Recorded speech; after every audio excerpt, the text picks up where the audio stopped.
Plus two കഴിഞ്ഞിട്ടുള്ള വിദ്യാർത്ഥികൾ ഏറെ ഇഷ്ടത്തോടെ ഇന്നും സെലക്ട് ചെയ്യുന്ന ഒരു ഫീൽഡാണ് നഴ്സിംഗ് എന്ന് പറയുന്നത്. എന്നാൽ ഒട്ടും എളുപ്പമല്ലാത്തൊരു മേഖല കൂടിയാണ് ഈ നഴ്സിംഗ്. എന്തുകൊണ്ടായിരിക്കും വിദ്യാർത്ഥികൾ ഈ ഒരു ഫീൽഡ് തന്നെ ചൂസ് ചെയ്യാനുള്ള കാരണം?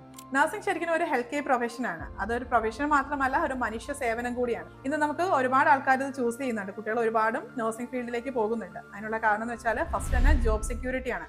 ഈ ഒരു മേഖലയിൽ നമുക്ക് ഒരിക്കലും ജോബ് കിട്ടാതെ വരില്ല. നമ്മുടെ ലൈഫ് സ്റ്റൈൽ അനുസരിച്ചിട്ട് രോഗികളുടെ എണ്ണം കൂടിക്കൊണ്ടിരിക്കുന്നു. അതേപോലെ തന്നെ ഹോസ്പിറ്റൽസും കൂടി വരികയാണ്. ഹോസ്പിറ്റലിൽ ഏറ്റവും കൂടുതൽ ആവശ്യമുള്ളത് സ്റ്റാഫ് നഴ്സസിനെ തന്നെയാണ്. അടുത്തത് നോക്കുകയാണെങ്കിൽ അബ്രോഡ് ഓപ്ഷൻസ് ആണ്. അതിൽ യൂറോപ്യൻ കൺട്രീസും ഗൾഫ് കൺട്രീസിലേക്കും ഒത്തിരി ഓപ്ഷൻസ് ആണ് നഴ്സസിനുള്ളത്. അതുപോലെ നമ്മുടെ ചുറ്റുമുള്ള ഒത്തിരി ആൾക്കാർ പോകുന്നതായിട്ട് നമ്മൾ കാണുന്നില്ലേ? ഇതൊക്കെ നമ്മുടെ കുട്ടികളും കണ്ടുകൊണ്ടിരിക്കുകയാണ്.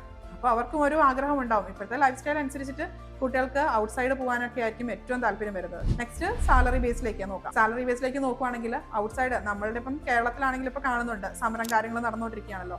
എന്നിരുന്നാലും സാലറിയിൽ ഇൻക്രിമെന്റ് വന്നിട്ടുണ്ട്. ഇതിൽ നമുക്ക് എക്സ്പീരിയൻസിനനുസരിച്ചിട്ട് സാലറി കൂടി കിട്ടുന്ന ഒരു ഫീൽഡാണിത്. അതുപോലെ എബ്രോഡ് ആണെങ്കിൽ നമ്മുടെ കേരളത്തിൽ അല്ലെങ്കിൽ നമ്മുടെ ഇന്ത്യനേക്കാളും ഏറ്റവും കൂടുതൽ സാലറി കിട്ടുന്ന ഒരു ഫീൽഡും കൂടിയാണ് നഴ്സിംഗ് എന്ന് പറയുന്നത്. നെക്സ്റ്റ് നമുക്ക് ഇതിനകത്ത് ഹയർ സ്റ്റഡീസ്, നഴ്സിംഗിനകത്ത് ഹയർ സ്റ്റഡീസ് ഉണ്ട്. ഇപ്പോൾ GNM കഴിഞ്ഞ കുട്ടികൾക്ക് പോസ്റ്റ് PhD ചെയ്യാം, അല്ലെങ്കിൽ പോസ്റ്റ് PhD അല്ലെങ്കിൽ BSc നഴ്സിംഗ് കഴിഞ്ഞ കുട്ടികൾക്ക് MSc പോകാം. MSc കഴിഞ്ഞ PhD അല്ലെങ്കിൽ റിസർച്ച് സ്റ്റഡീസ് എന്നീ കാര്യങ്ങളൊക്കെ ഇവർക്ക് മുൻപോട്ട് പോകാം. ഇപ്പോൾ ക്ലിനിക്കൽ എക്സ്പീരിയൻസ് മാത്രമല്ല നോക്കുന്നതെങ്കിലും ടീച്ചിങ് സൈഡിലേക്ക് നോക്കണമെങ്കിൽ അവർക്ക് അതും ചെയ്യാവുന്ന ഒരു മേഖലയാണ് നഴ്സിംഗ് എന്ന് പറയുന്നത്.